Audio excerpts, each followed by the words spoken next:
Hello, everybody. My name is Dylan. This is my first video I've actually made ever. So, welcome to my channel if you guys are stumbling upon this video.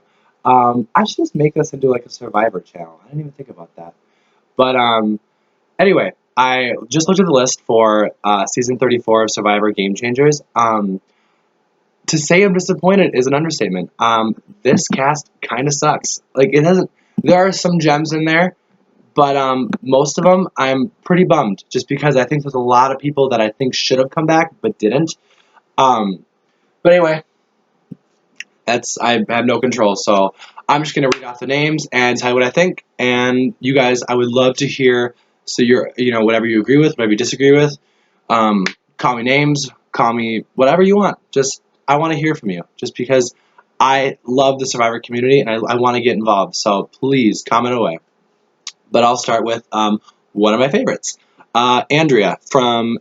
She was from Redemption Island with Boston Rob.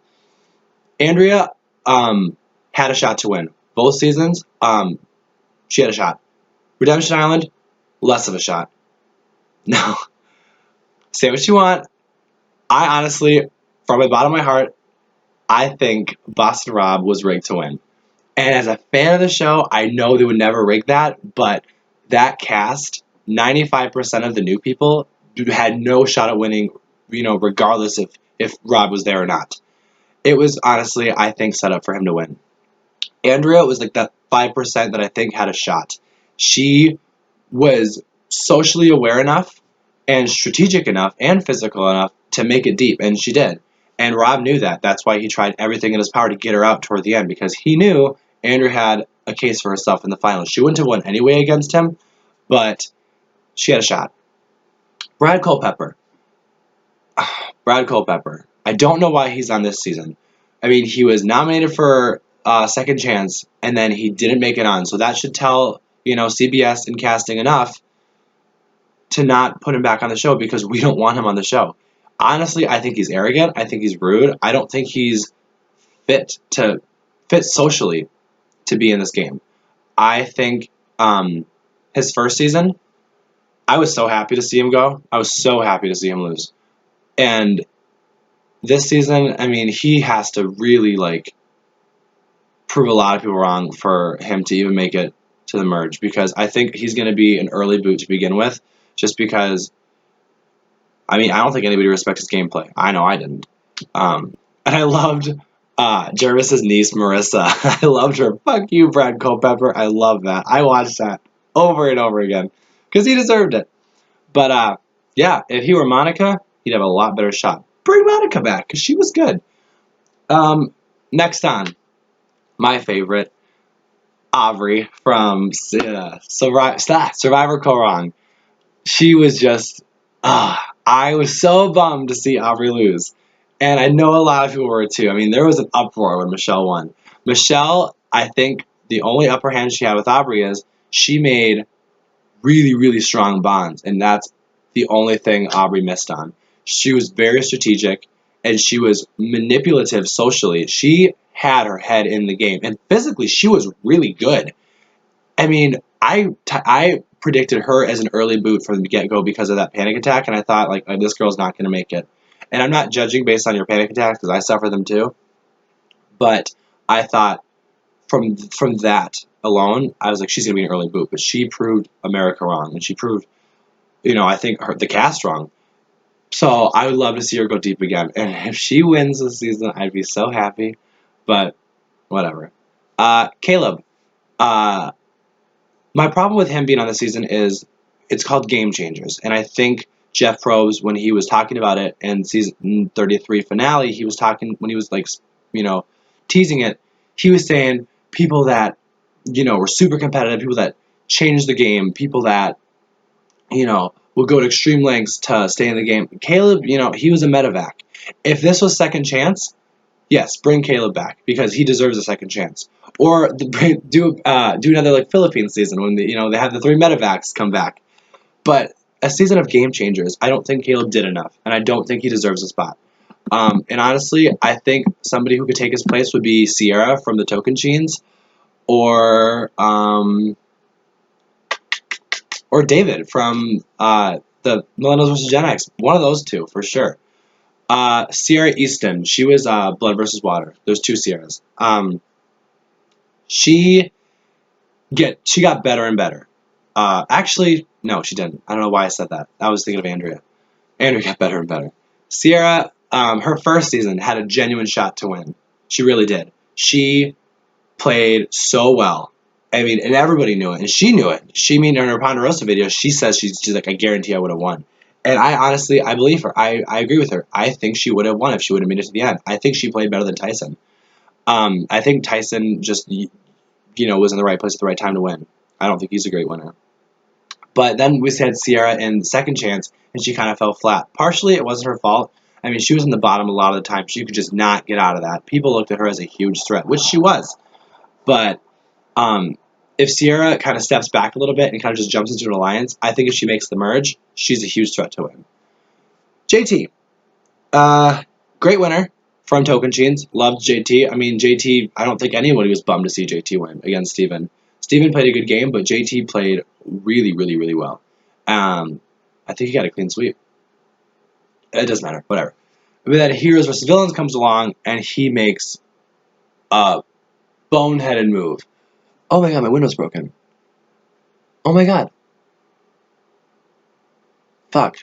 It's coming out of my deposit. Anyway, I'm sorry. So that's kind of bummed me out. JT made an idiotic move his second season. I mean, he gives Russell Hands an immunity idol. And then he gets blindsided by his idol. That, I mean, as a fan, I loved it. But as a person, I'm like, you fucking idiot. Like, why would you do that? I mean, I was happy because I love Parvati. Like, she's my all-time favorite. So, yes, I was very happy that the villains had the upper hand because all my favorites were on that season. Or on that tribe, the villains tribe. So, JT, I don't... I hope he learns something from Heroes vs. Villains.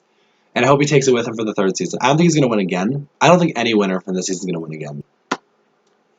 Suri and Ozzy. I'll put them both together. It's their fourth time playing. Here's my problem with that. Suri especially. Suri's never even made it to the end. And I love Suri. And I think she has the ability to win. She just never gets there. Heroes vs. Villains, I mean, she really, really fell flat. And I think because people know her so well as this huge strategic and social threat.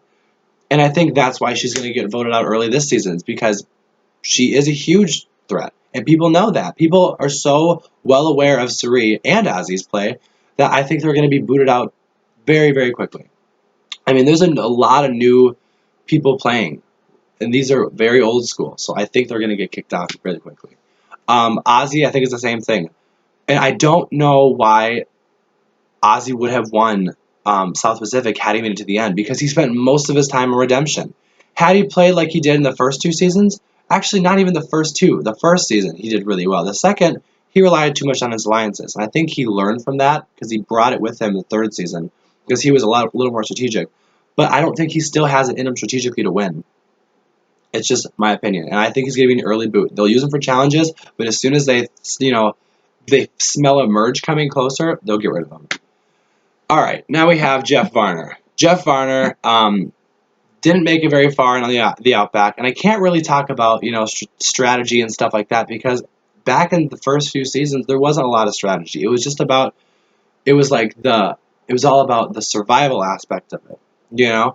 People would say, this person doesn't do a lot around camp, I'm voting you off. Or, this person doesn't know how to start a fire, I'm voting. It was a very, very different. People weren't looking at the final tribal council. They were looking at, the now. So I can't really talk about his first season. His second season, second chance, he kind of fell flat. He had a shot. I honestly do think he had a shot. If he would not have gotten on the Angkor tribe, the yellow, the tribe that had to start over. If he wouldn't have been on that tribe, I honestly think he would have made it farther. But, it is what it is. So, I'm excited to see him play again. I don't think he's going to win, but I think he could go far. Debbie's another one who I don't think could win. Debbie was on Korong, and she got blindsided by her own alliance, which sucked. But, in the end, it worked out for them, so good for that alliance, but bad for Debbie. Debbie has, social skills, I guess. She's good in challenges. So, I mean, she'll make it to the merge, I believe. I hope, because I do like Debbie. I think she's really fun to watch. So I have high hopes for Debbie, but if I'm being realistic, I don't think she's gonna make it as far. I think she'll probably make it as far as she didn't go wrong. So, all right, now we have Malcolm. Malcolm, maybe it's just because I'm so sick of the Malcolm, Ozzy, Joe type. I'm so sick of that type being on the show and just winning immunities and just kind of coasting off of that, and people being so afraid of them that they make it far.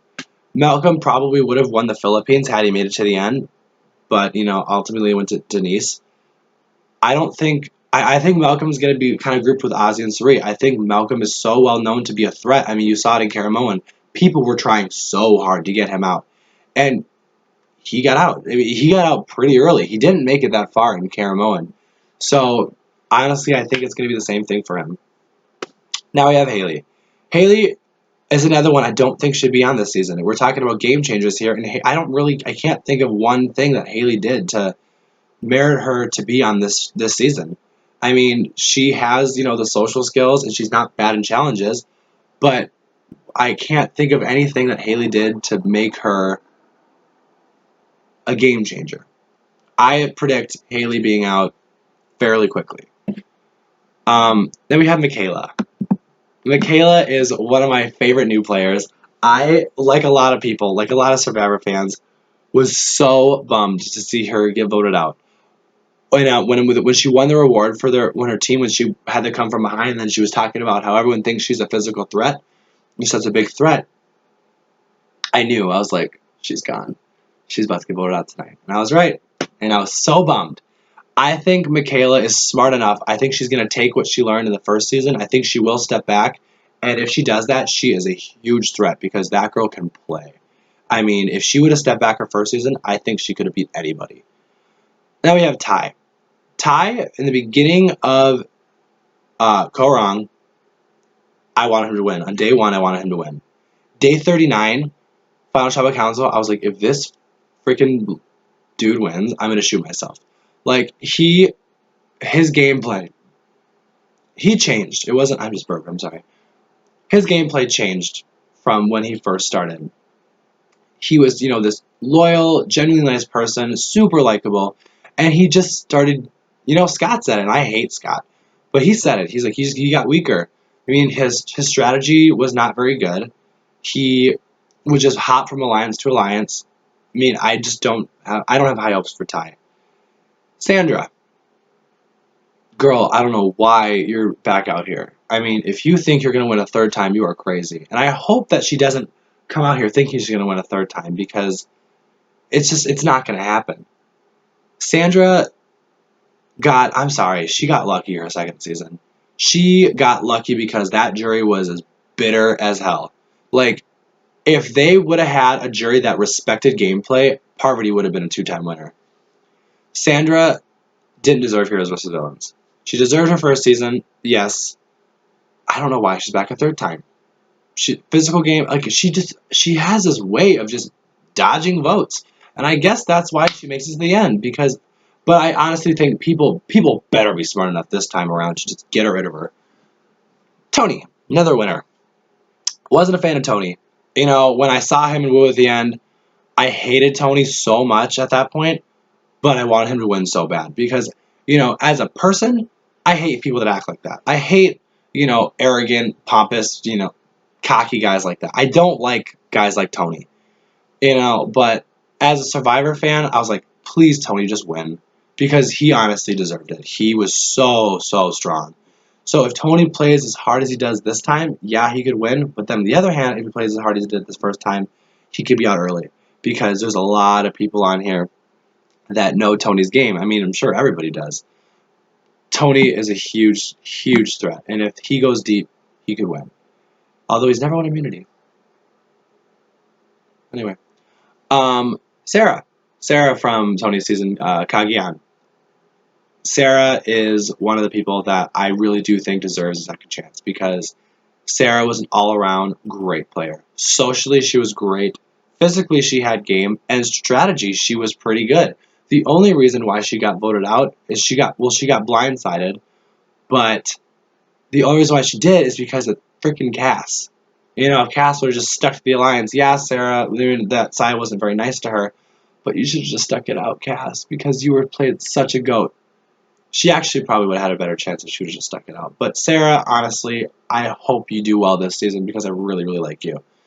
Troyzan, another one who got nominated for a second chance and didn't make it, so why is he coming back again if we didn't want him? You know, you should listen to your fans, CBS.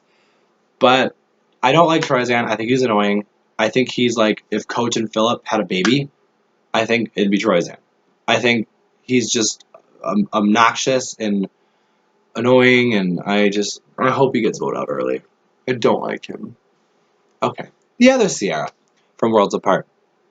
I kind of stopped watching Worlds Apart. I don't know why. There was something that I was busy with stuff. I don't know. But from what I remember, Sierra, you know, she had her head in the game most of the time. She had a clue what was going on, and she really, really had a shot to win. I mean, when I saw her get voted out, I mean, I watched like videos and stuff on YouTube, but when I saw her get blindsided, you know, she had that Fallen Heroes music. So, I mean, I really do think a lot of people were bummed to see her go. So, I have high hopes for, you know, her to do well this season again because she made it pretty far. Zeke. Zeke, I think, is the epitome of the new wave of Survivor players. Zeke, I loved. I thought he was a fantastic player. I was kind of happy to see him go, though, because I did like Adam Moore, and he was on the opposite, you know, alliance. But if Zeke plays the same as he did the first time, I think he should be in great shape because he was strategic enough to stay in the game, but he was smart enough socially to take a step back and kind of just let, you know, things fall where they may. So I think Zeke has a great shot at, you know, going deep again. And I hope he does. But that's kind of how my take is right now, guys. Like I said, please comment below because I would love to hear from everybody what you guys think. Because this season needs to be good, you guys. It needs to be really good because we can't have a bad season again. All right, I'm sorry. I guess we didn't have a bad season. I don't know. Why am I still talking? Just comment and stuff.